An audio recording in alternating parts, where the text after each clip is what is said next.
My name is Mandy Rodrigues and I'm a clinical psychologist in private practice. I'm also chairperson of the counselling arm on the SASREC board. So I've worked in the field for nearly 30 years, coinciding with my own journey of IVF and miscarriages. A lot of my work involves counselling individuals and couples on their fertility journey. This also involves assessing donors, recipients and surrogate mothers. I am not limited to infertility, but also focus on more general clinical work like depression, stress, marriage problems, trauma, either with or without infertility. I once thought that entering the field of fertility was a field implying abundance and growth, spreading positive news and baby photos, but I soon realized that the majority of the work I do in infertility is about loss. Even though most couples we see emerge with a healthy baby in their arms, this isn't what I get to see in my role. I love the positive visits later with the photos for our wall, but I also see the desperation, the loss, the negative results, the difficult decisions. When I went through my own infertility, there was so little support, no social media, and infertility was more of a stigma. I'd like to think we have made huge strides in this field over the last decade, and I'm proud to say that South Africa sits right at the top with superb specialists and clinics. You may think this is just a job, but every organization, every agency, many lawyers, and specifically counselors all speak of their own journeys. Most of us have run this marathon, and each positive result is something we rejoice in too.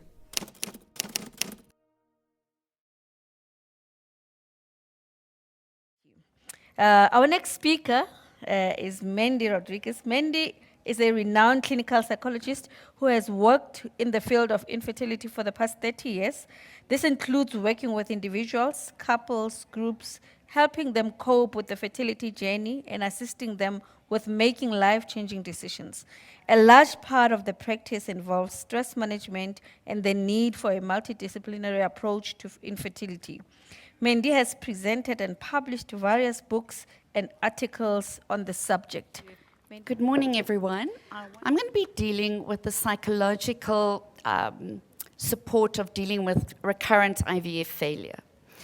So, like I said at the very beginning, I went through IVF myself in the 90s when the rates were very low. Like Tony said, they were 1 in 10 IVFs would work. And I have to say to all of you, I know you've heard the story over and over again. I did 3 in vitros, none of them worked, and I have my kids after the fact. Now, I know that's not easy to do. I know I cannot say, don't think about it, it'll happen. That's what everyone says to you. But I'm going to give you the techniques I used in order to help me cope with the stress month to month, and it worked out, even though I had a wide array of those lists of endometriosis, etc. I think the biggest thing with IVF, when we make that decision to enter IVF, is that it is the most invasive procedure. We maybe have done IUI, we've done timed ovulation, and then we kind of leave this gold standard till the end. And it's like this carrot that's dangling.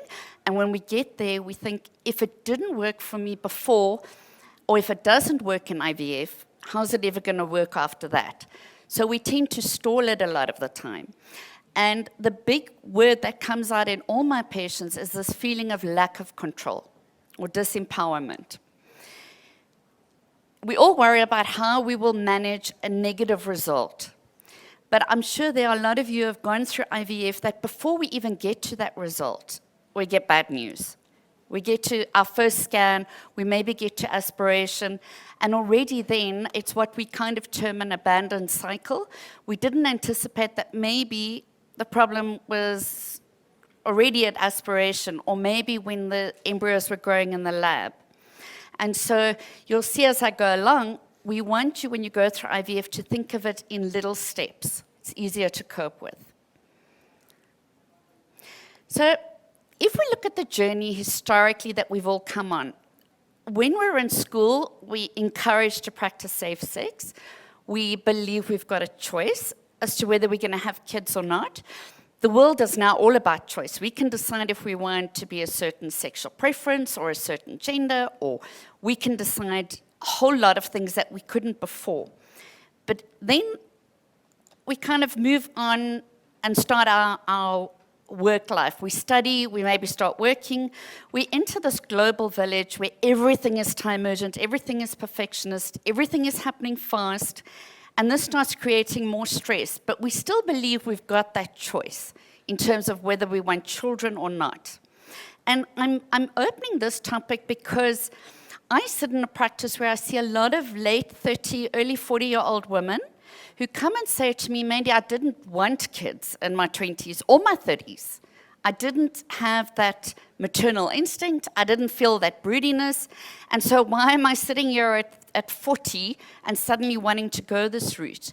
And a lot of them, it is not about that sudden broodiness. It is about having peace of mind that I went to go and explore this option. I maybe did this option, and now I'm going to walk away and say it didn't work, or at least I was informed. Because the worst is we imagine that the science of medical technology, or ART, we imagine that the rates would be right up to 90%. And just like Tony said, it's actually only 30% across the world. 1 out of 3 IVFs. If we look, not obviously of tested embryos, but 1 out of 3 IVFs is going to be successful. And this is where it becomes difficult because the helplessness steps in when we realize that we aren't in control anymore. And it challenges every aspect of our lives. So we know it challenges our personal life, it challenges work, it challenges how we eat. We put our whole life on hold. It challenges whether we're going to stay in a job for the maternity leave. It challenges whether we're going to leave a job. It challenges whether we buy the new house, whether we immigrate. And the problem is all of this gets put on hold, chasing something that maybe we should start looking at in tandem with all the other goals. So this is what a lot of people say to me, and I took this quote from a patient. They say it's exciting to embark on IVF. And I promise you that's the 1 month, I'm sure many women can agree with me, it's the 1 month you cannot wait for your cycle to start. Because it feels exciting. You're kind of, I want the cycle to start because then I'm going to go on this very kind of procedure that's got high expectations. It feeds us with hope. And then it's like I talk about the roller coaster of emotions, which I'll get to now. I don't know about you, but when I stand in that queue to get on a roller coaster, I'm flipping nervous. But I'm excited, but my stomach is sore, and I'm anxious, and I watch other people get off. And this is kind of what happens with IVF, is you enter that roller coaster or that ride, and a lot of people say, I don't need to come back for counseling. I've already started. The hormones feel great for these past 10 days because we're on those 8 or 10 days of hormones. And then suddenly it crashes. Suddenly they go for aspiration, they're waiting for those embryos to grow in the lab, and it's up and down. And then we get the 2-week wait. And it's very much likened to a grief cycle. So the reason I've put Disney characters there is just so that you know that it is like a roller coaster, and we do go through all these emotions after an IVF that is negative. But we can limit it to 2 or 3 days. So I know a lot of people come to my rooms and say, I'm never doing this again. There's a country in the world, I'm not sure where it is, so the government pays for 6 IVFs. So they've taken cost out of it. And people, the majority, only come for 1 IVF. So we took the cost out of it. Work is supportive, because the government pays for it. But women can only, and couples can only tolerate or go through 1 in vitro in terms of what it does to them emotionally. Because they enter this shock, this anger, this bargaining, trying to make sense of what happened, the depression, and they don't realize that it's a normal phase of an IVF or the normal phase of a loss, and it doesn't mean that they're not going to cope. If they give themselves those 2 or 3 days to feel these emotions, they will then get to what we call acceptance. Now, it's hard to get off that roller coaster once you're on it. Okay, but like, I've never run a comrades, I don't exercise, I don't run, I do nothing like that. But people tell me that when they're running maybe from Pietermaritzburg down, I guess, or up, they kind of have little points along the way. Let me get to Marion Hill. Let me get here. Let me get there. They don't think of that gold medal. Maybe they do, but at the very end. They first got to take it in little steps. And let me get through these 20 Ks. Then let me up my speed. And it's the same with IVF. We cannot look at the end and that gold medal at the end. We've got to start looking at how do we get through those little steps. So, first thing is, how do we attain that peace of mind? How do we get to that stage where people have said, I tried 6 IVFs and I'm pregnant, or I adopted a child and now I'm pregnant, I moved house and now I'm pregnant. We cannot force ourselves to get there. We cannot go and speak to a social worker and say, let me try and talk about adoption in the hope that I'm going to get this peace of mind. But there is another way to get that peace of mind. So the ideal cognitive way to enter IVF, and Tony also said this, and I think Dr. Biko also alluded to it. Your first IVF, you've almost got to have this kind of cognitive opinion that I'm going through a medically invasive, expensive medical procedure that's going to give me some information. So yes, it's an expensive procedure. It is invasive. It has a lot of implications emotionally, or for work, or for couples. But if you start seeing it as one of the exploration stages that you go through, because let's face it, we're going to find out how many follicles you have. We're going to find out whether there are eggs in those follicles. These are all things we cannot do without doing IVF. We're going to find out how the egg and sperm are in the laboratory, whether it grows, and what's the worst case scenario? You emerge from that saying, okay, there's a problem with my eggs, or I'm not producing eggs, so let's go back to the drawing board, let's look at what we do. What is the best case scenario? Is everything looks great.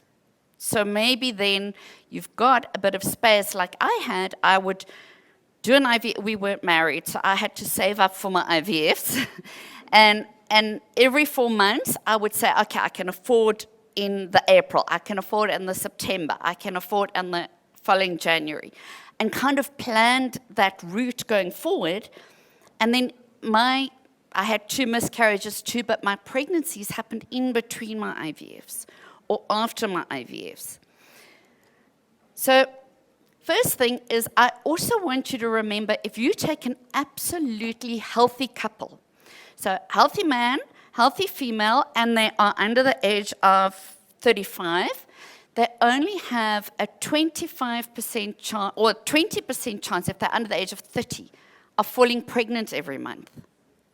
20% chance. So if you look at that, IVF gives you a 33% chance.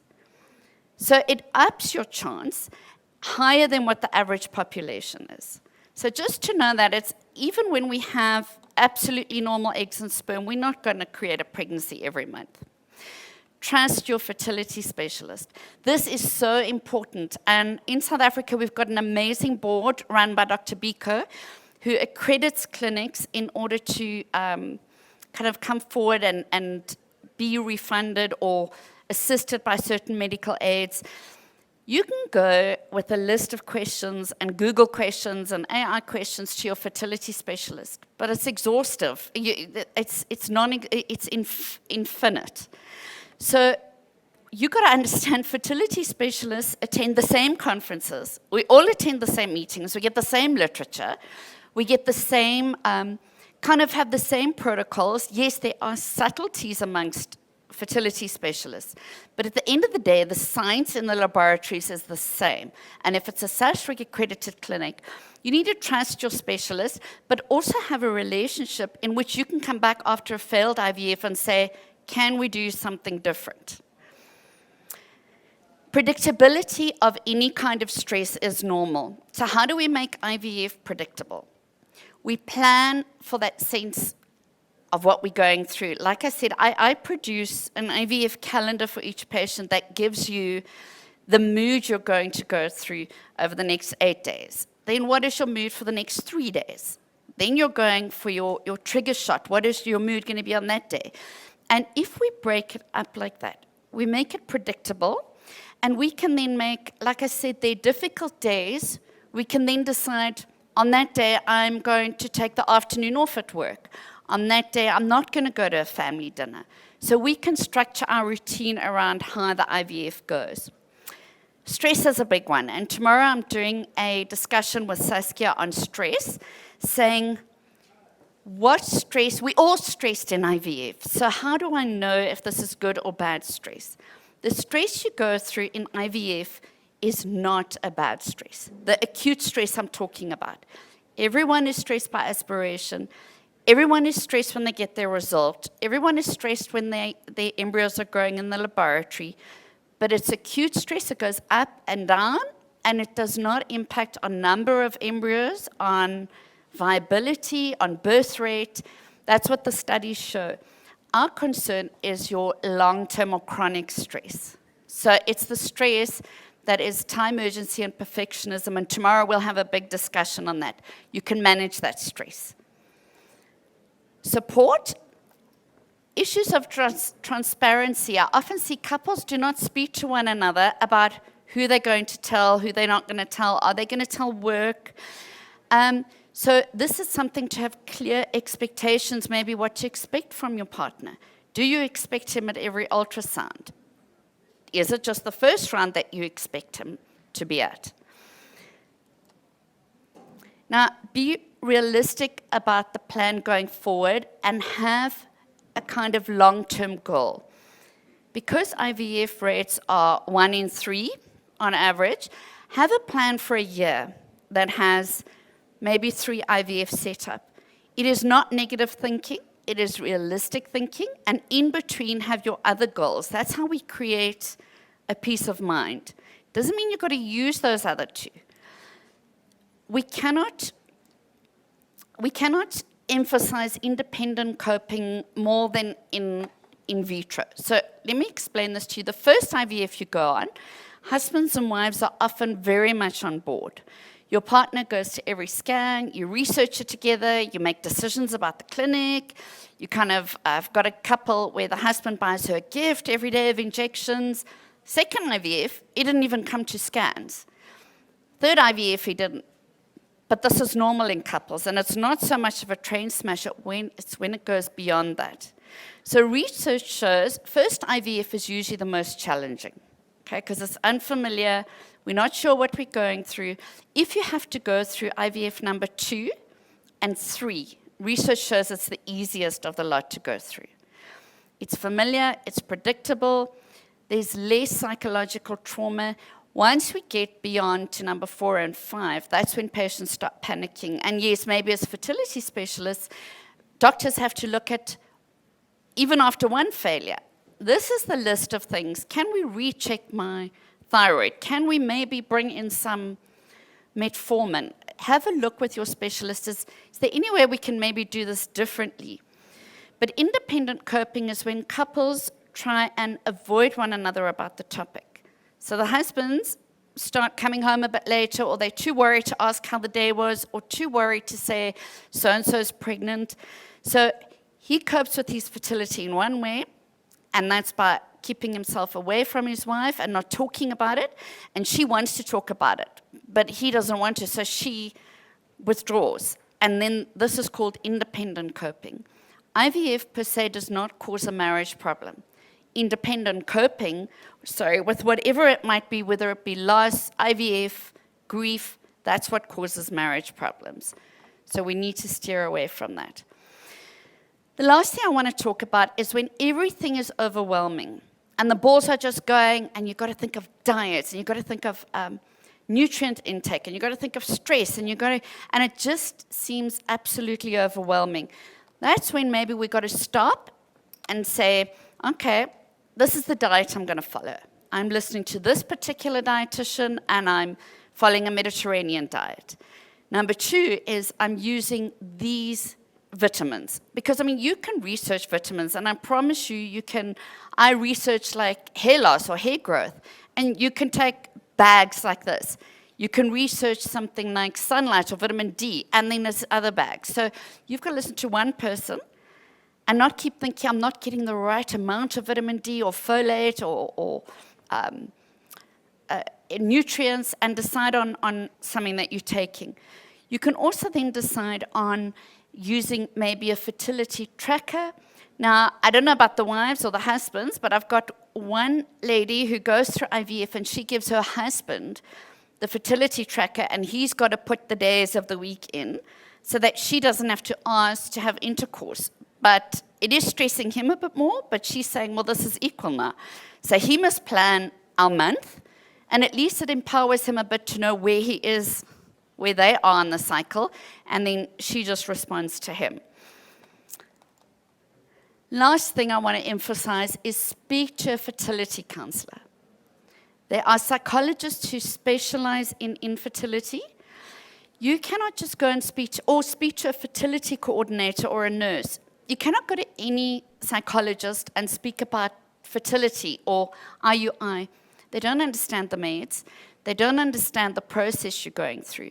So you're going to be educating them a lot of your journey and telling them what all the meds cause. So rather upfront, even if it's once off, go and speak to someone who's been through it or who is specialized in that field.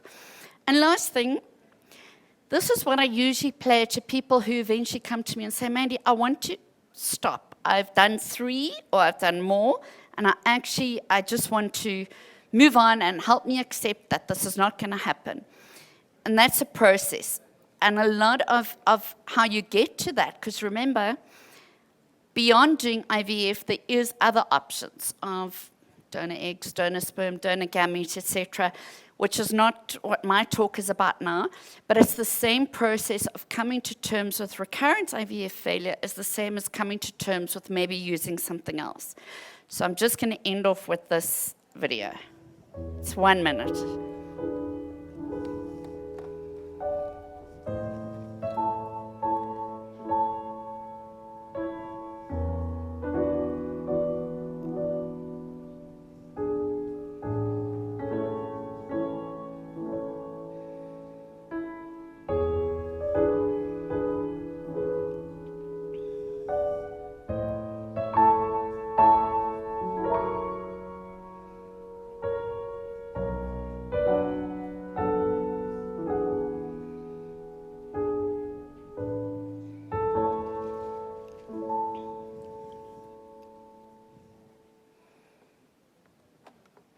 And last thing I want to say is,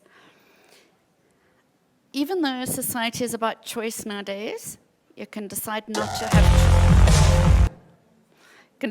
to have children, but when infertility, even in those who decide, I'm not having kids, when that choice is taken away from them, because let's face it, it's cool to say, I don't want to drive a Toyota, but then when someone says you're not allowed to drive it, then suddenly it becomes an issue.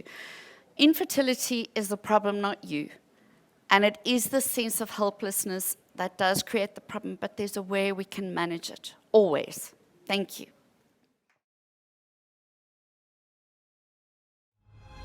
This is the story of baby Lindy and all the times we've been there for her. We were there in the beginning and when it became official. Congratulations. We were there for Mom every day. We were there when Big Sister-to-be did There's this. like 3 beads. She's been... It's 2. It's 2 beads. When Dad did this. Cheers, madame. And when this happened, we were there too. So here we are. Baby Lindy will be born in exactly 10 minutes. Which is why we've organized an ambulance. Just breathe, Dad. To help get them to the hospital on time. We were there for baby Lindy. And we will be there for you.